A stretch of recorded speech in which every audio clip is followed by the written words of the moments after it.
네, 안녕하십니까. 이화영 전 평화부지사는 무죄입니다. 정치자금법 위반죄와 직권남용죄에 대해 무죄로 판결한 배심원께 감사드립니다.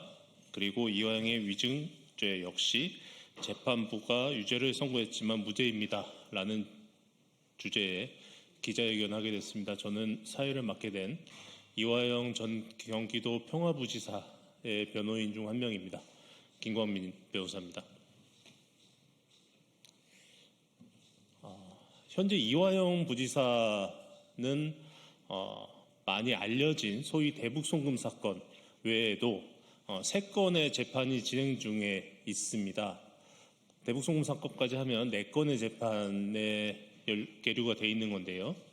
이처럼 여러 가지 재판에 계류가 된 이유는 수원지방검찰이 이화영에 대한 모든 사생활을 포함한 모든 일거수일투족을 수사를 했고 그중에 무리한 내용까지 혐의가 인정되지 않는 부분까지 다 기소를 했기 때문입니다.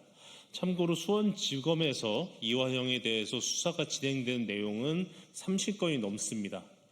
그중에 7개, 8개를 모아서 재판을 진행을 했고 이번에 알려졌던 국민참여재판 이 부분은 대북송금 사건 이후에 이화영에 대한 보복 기소 중에 하나입니다. 그리고 판결 내용에도 이와 같은 수원지검의 행태가 위법하다라고 해서 공소 기각된 부분도 있습니다. 이 부분에 대해서 이 변호인단의 입장을 오늘 발표하려고 하고요. 강득구 의원님께서 이 자리 마련해 주셨습니다. 강득구 의원님께서 모두 발언 먼저 하시고 저희 기자회견문 낭독하도록 하겠습니다.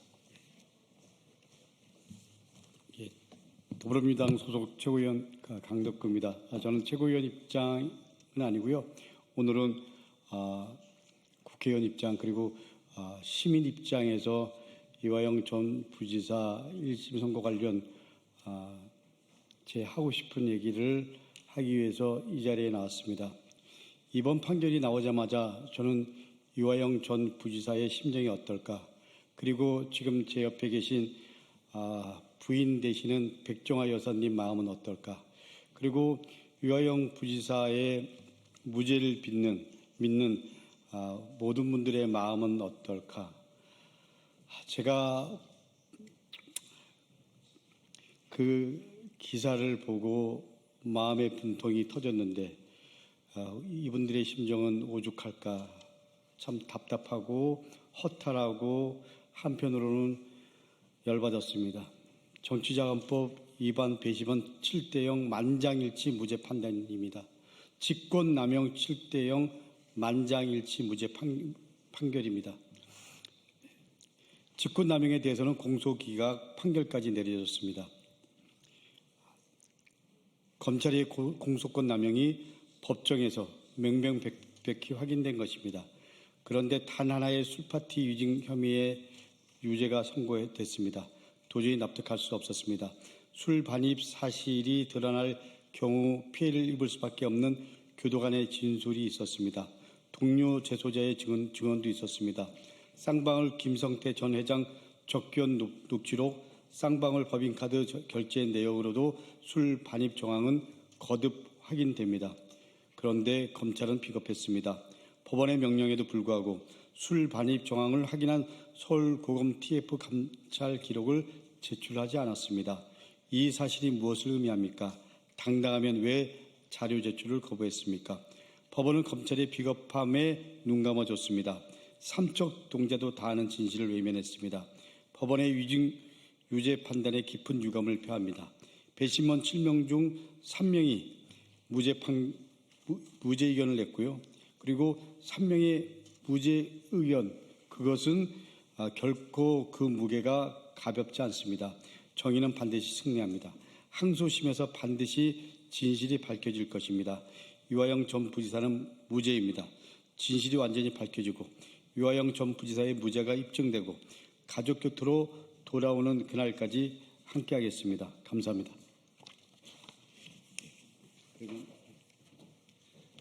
기자회견 낭독 전에 잠시 좀 재판 경과를 말씀드리겠습니다.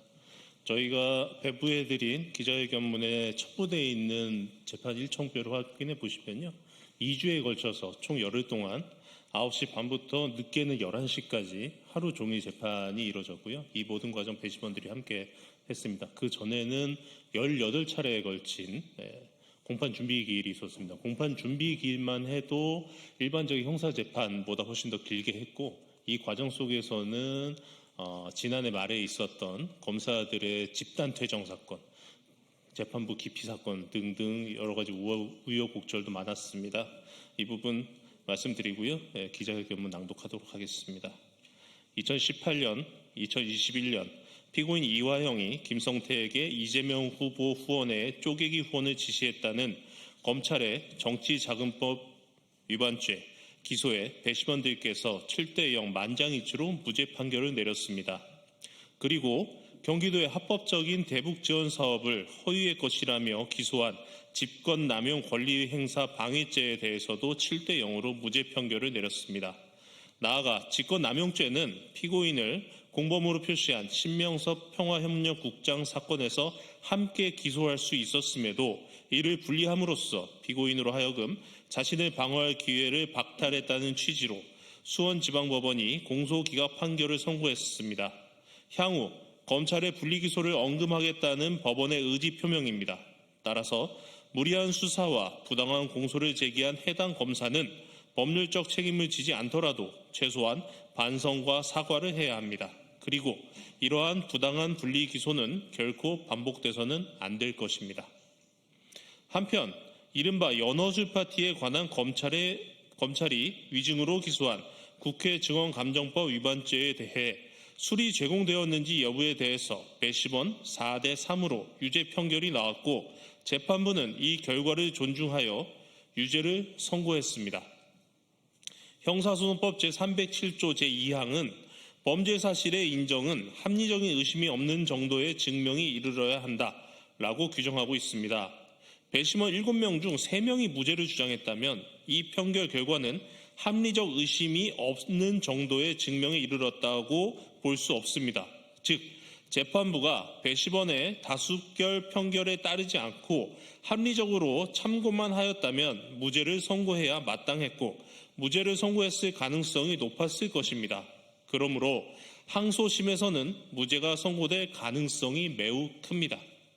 아울러 법률 전문가가 아닌 배심원들이 입증 책임이 검사에게 있다는 법리를 정확하게 인식하고 판결 의견을 냈는지도 의문입니다. 검사는 이화영 전 부지사가 술을 제공되지 않았음에도 제공되었다고 거짓말을 했다는 사실을 입증해야 할 책임이 있습니다. 반대로 이화영 전 부지사가 술을 제공되었다는 사실을 입증할 책임은 없습니다. 배심원들은 술이 제공되지 않았다고 판단하는 경우에만 유죄 의견을 내야 하고, 반대로 술이 제공되었다는 술 제공되었는지 여부를 잘 모르겠다고 판단하면 무죄 의견을 내는 것이 맞습니다.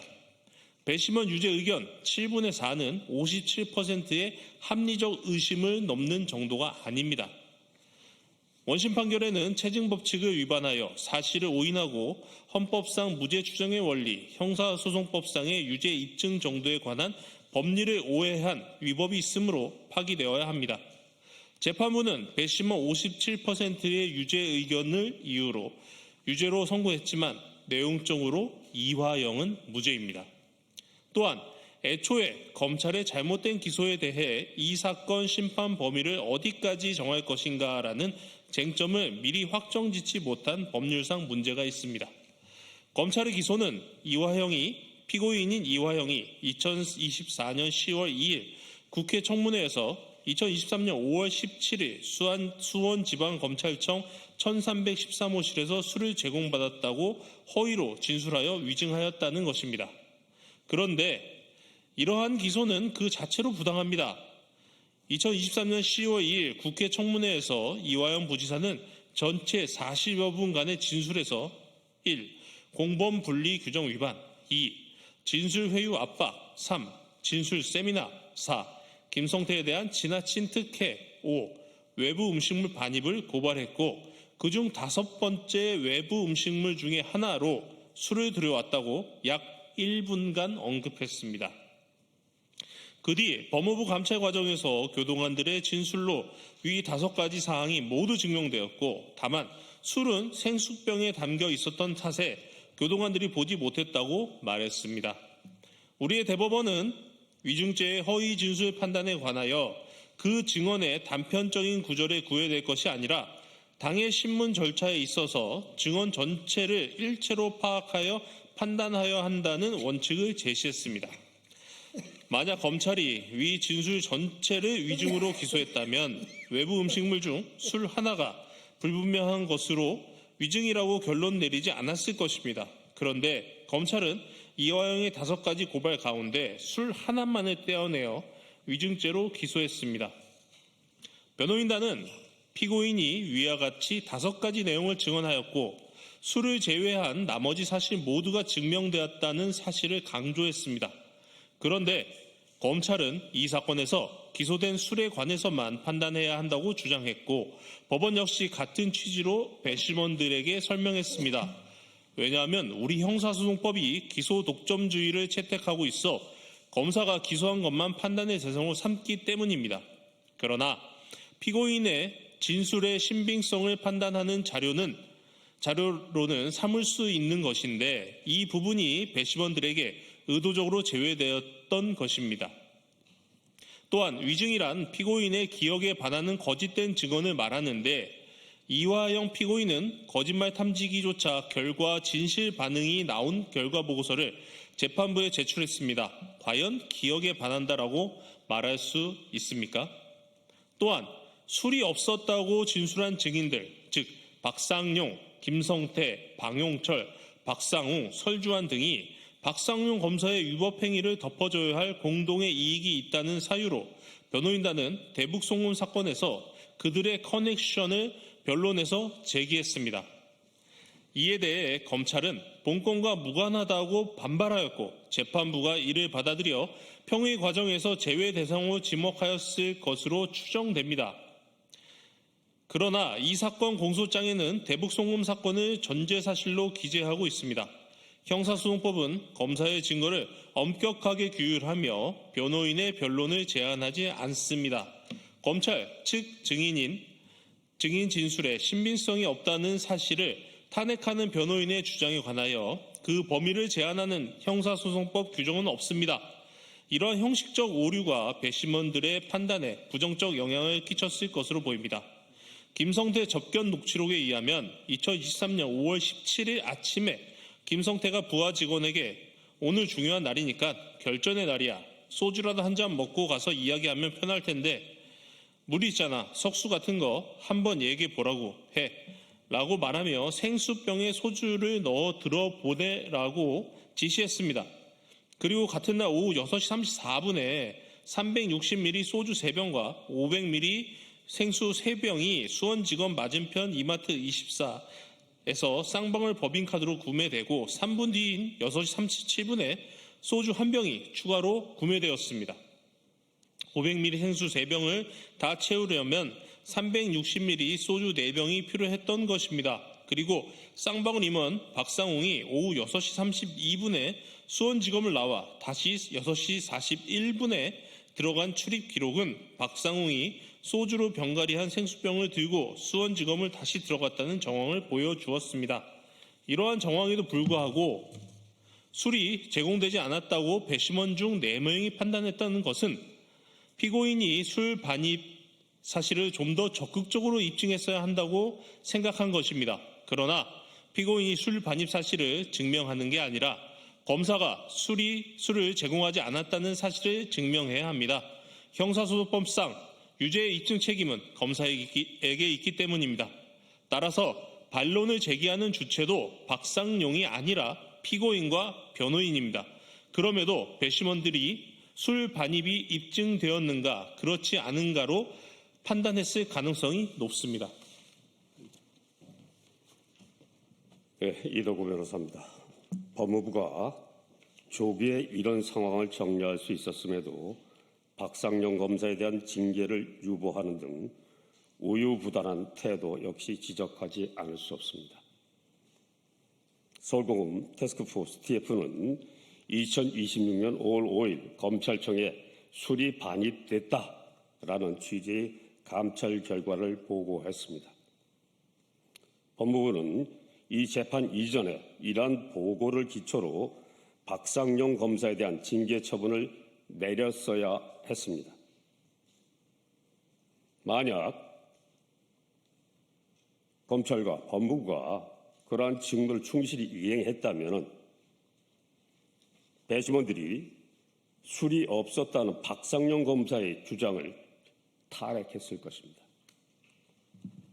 법무부는 자신의 권한 범위 내에서 이러한 처분을 할 수 있었음에도 민간인인 한 개인에 불과한 이화영 피고인에게 검사의 위법 사실을 증명하도록 떠넘긴 것입니다. 아직도 늦지 않았습니다.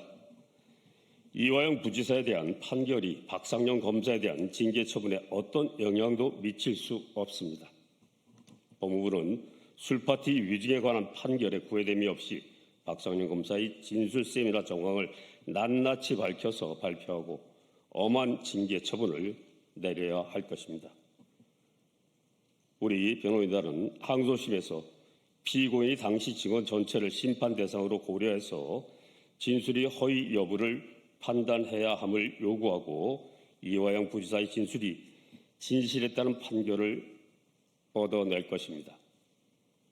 정치자금법 위반죄와 직권남용 권리행사 방해죄의 배심원 만장일치 무죄 판결, 그리고 공소권 남용의 인정을 바탕으로 직권남용죄에 대한 공소를 기각함으로써 대북송금 사건 등이 조작 기소임이 명백히 드러난 만큼 이화영 전 부지사에 대한 인신구속을 조속히 중지해야 합니다.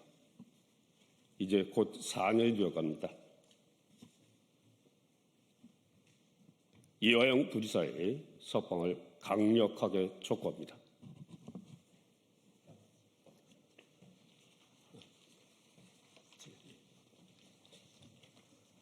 네, 이상으로 기자회견을 마치도록 하겠습니다.